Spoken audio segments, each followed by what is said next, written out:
자, 이산가족 상봉 행사가 오는 다음 달 20일부터 26일까지 열기로 남북이 실무 접촉에서 합의를 했다는 소식 계속 전해드리고 있는데요. 전문가 전화 연결해서 좀 더 자세한 내용 알아보도록 하겠습니다. 동국대 북한학과 김영영 교수 나와 계십니다. 김 교수님, 안녕하십니까? 네, 안녕하십니까? 예.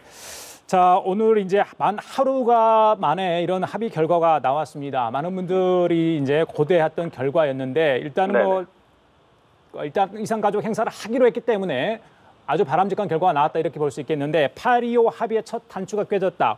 이번 합의에 대해서 어떤 평가를 할 수 있겠습니까?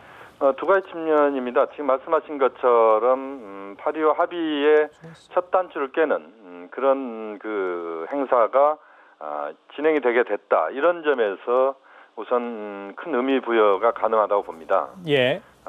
그러나 이제 또 하나의 측면은 이 행사가 북측에 10월 10일 당 창건 기념일 70돌 행사 이전에 개최되지 않고 이후에 개최됨으로써 북한이 그 장거리 로켓 발사 가능성을 지금 계속 외부에서 지금 그런 식으로 지금 판단을 하고 있는데 그러한 것을 북한이 만약에 그 발사하게 됐을 경우에 그 이산가족 상봉이 그 연기가 되거나 또는 좀 어려워질 수도 있다는 이런 측면이 하나 존재한다 이렇게 본다면 합의 자체에 대해서는 의미 부여를 우리가 충분히 해야 되지만 그럼에도 불구하고 10월 20일까지 계속 그 한반도 상황이 좀 안개 속에 빠지는 이런 가능성 그래서 뭔가 남북관계의 불안정성들 한반도의 불안정성들이 계속되는 이런 또 상당히 그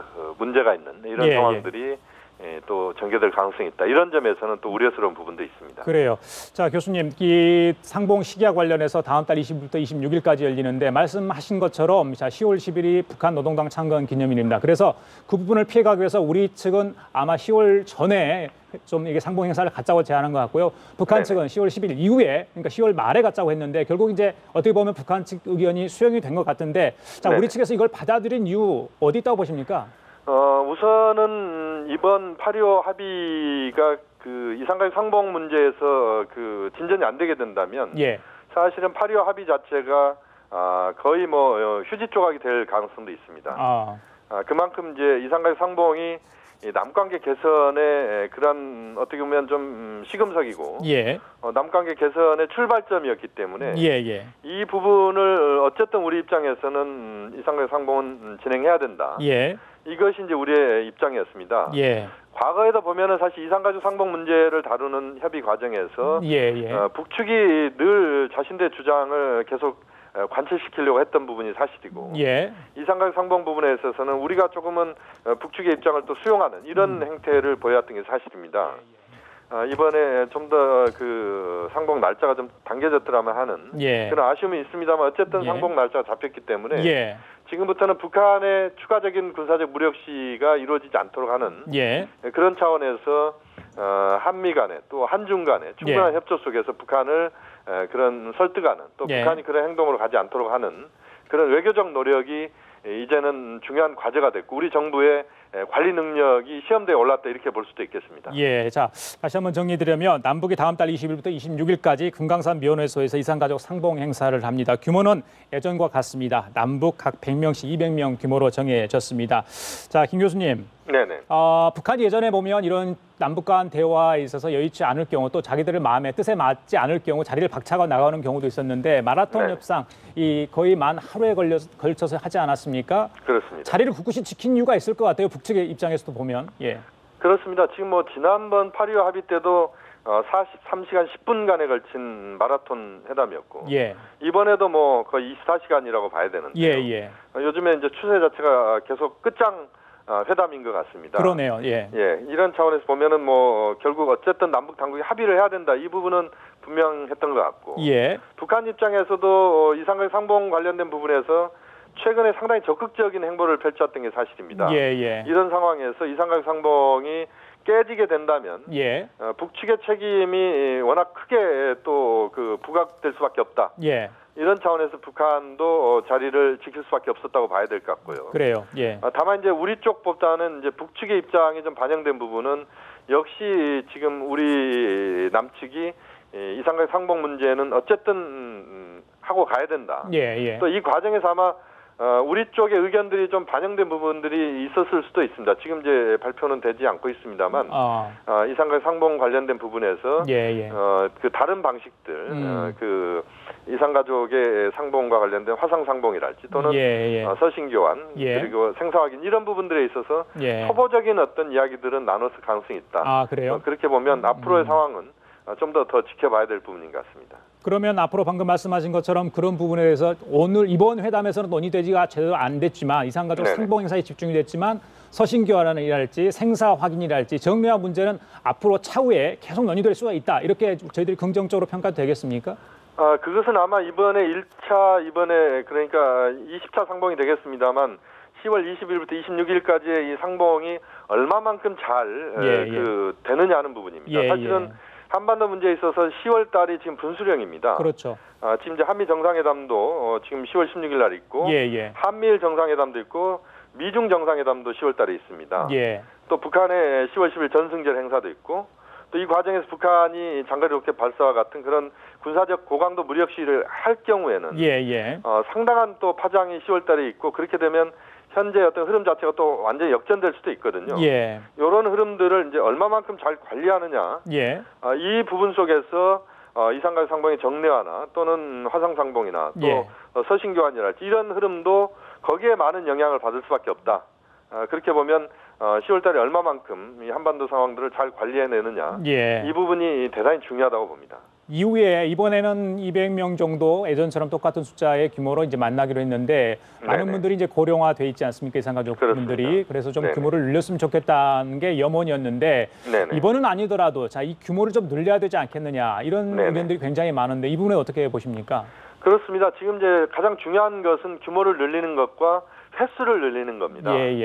지금 뭐 남측에서만 6만 5천 명 정도가 지금 이산가족 상봉 신청을 해놓은 상태이기 때문에 이런 추세로 가면 현재 추세로 가면 100명씩 하게 되면 엄청난 650번을 해야 됩니다. 이건 물리적으로 불가능하다고 봐야 되고 650번의 이산가족 상봉 회담을 24시간 마라톤 회담식을 해가면서 할 수는 없는 것이기 때문에 상봉의 횟수를 대폭 늘리는 것, 그다음에 상설 면회를 가능할 수 있는 조건들을 만들어내는 것.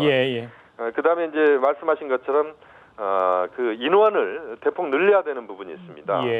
최소 500명에서 1000명 단위 정도의 이산가족 상봉이 이루어져야 되고 북측에서 지금 이산가족 상봉하는데 여러 가지 물리적인 어려움들이 있다 이렇게 이야기를 하고 있지만 이 부분은 우리가 인도적 차원에서 지원할 수도 있는 부분이라고 봅니다. 그래서 충분히 빠른 시간 내에 이산가족 상봉이 다양한 차원에서 이루어지는 그런 노력들을 남북 당국이 이번 기회에 꼭 해내야 된다고 봅니다. 그래요. 자, 교수님, 그리고 8.25 합의 때 그 첫 한 주가 깨어졌던 그 추석객 이산가족 상봉 행사 오늘 이제 결과물이 나왔는데 서울 또는 평양에서 당국자 회담을 빠른 시일에 개최하기로 했다. 이런 얘기도 그 결과물에 8.25 합의 있지 않았습니까? 그렇습니다. 당국 회담도 아마 탄력을 받을 것 같다. 이런 긍정적인 평가가 지금 벌써부터 나오고 있는데 어떻게 예상하십니까? 역시 이 부분도 지금 이제 북한이 군사적 무력 시위랄지 이런 것들을 북한이 자제해낼 때 가능한 부분일 것 같습니다. 역시 이제 우리 정부, 한국 정부의 입장은 속도 조절론의 이야기는 결국 우리가 계속 속도를 좀 냈을 경우에 북한이 군사적 행동을 한다면 굉장히 한국 정부가 난처해질 수 있다. 이런 부분에 대한 우려가 크거든요. 이런 것들 때문에 상당히 정부의 걱정이 있다 이렇게 봐야 되는데 역시 당국자회담이 조기에 개최되는 게 매우 중요하다고 봅니다. 왜냐하면 지금 이제 8.25 합의가 있었고 이산가족 상봉 날짜가 잡혔으면 이제는 당국자회담이 열려서 실제 8.25 합의의 그 추동력들을 만들어내는 이런 작업을 해야 된다고 보고 그것이 최대한 빨리 되고 회담들이 또 분야별 회담들이 군사회담도 그렇고 또 그 남북관계 교류 협력과 관련된 회담도 그렇고 민간 교류도 그렇고 이런 것들이 쭉 진행되는 이 과정들 속에서 북한에서 군사적 무력 시위의 어떤 가능성들은 낮아질 수 있다. 이런 점에서 우리가 무턱대고 기다릴 것만 아니라 좀 더 적극적으로 그 남관계를 풀어가는 차원에서 당국자회담을 조기에 개최할 수 있도록 북측과의 협의를 최대한 빨리 할 필요가 있다. 이산가족 상봉 날짜가 잡혔기 때문에 이제는 당국자회담을 날짜를 잡는 것이 매우 중요하다고 봅니다. 자, 당국회담의 어떤 레벨, 그러니까 그 어느 수준에서 나올 수 있는가 이런 부분 가지고 이제 또 이야기가 될 수 있을 것 같은데 네네. 소위 말해서 우리 측에서 통일부 장관이겠죠. 북한은 통일전선부가 있을 텐데 이 소위 말 통통 라인이 가동되지 네네. 않을까 이런 전망도 있던데 여기에 대해서는 어떻게 보십니까? 그렇습니다. 사실은 이제 가장 바람직한 형태는 말씀하신 통일부와 통전부 통통 라인의 재가동입니다. 예. 이게 이제 과거의 장관급 회담으로 쭉 진행되어 왔던 사안이거든요. 그래서 이제 이 통통 라인에서 전반적으로 상황들을 컨트롤하는 게 매우 중요하다고 보고 또 하나 우리가 또 주목할 수 있는 부분은 2+2 회담입니다. 지난번 8.25 합의를 끌어냈던 북한의 군사 그다음에 통일 최고 당국자와 남측의 군사 분야 통일 분야 최고 당국자가 만나서 같이 협의를 하는 그래서 중요한 사안들은 그 라인들에서 또 판단하는 이런 노력들이 필요하다고 보고 또 그 하위 단위에서의 그 실무회담들도 개최되는 그래서 어떤 회담이 어느 하나의 회담으로만 가는 것이 아니고 다양한 차원에서 동시병행적으로 좀 진행되면서 남북관계 흐름 자체를 대화의 흐름 속에서 성과를 거두는 이런 그 과정들을 만들어내는 것이 현재로서는 상당히 중요하고 시급한 과제다 이렇게 볼 수 있습니다. 자, 교수님 마지막으로요. 지난 8.25 합의 때도 그랬고 이번 회담에도 그랬는데 북한이 어떻게 됐든 간에 호의적으로 지금 나오고 있는 모습은 보여집니다.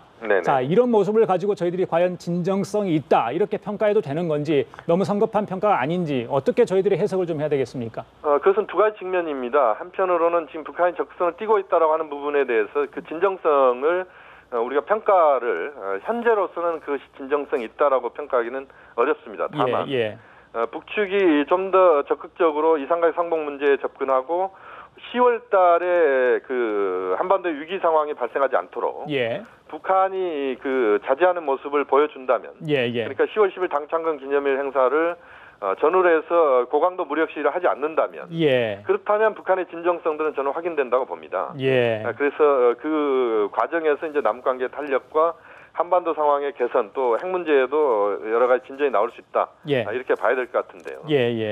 그러나 이제 또 한편 우리가 또 봐야 될 부분은 역시 이제 그 남북 당국이 얼마만큼 적극적으로 문제를 풀어갈 수 있는 그런 그 탄력을 보여주느냐 하는 부분입니다.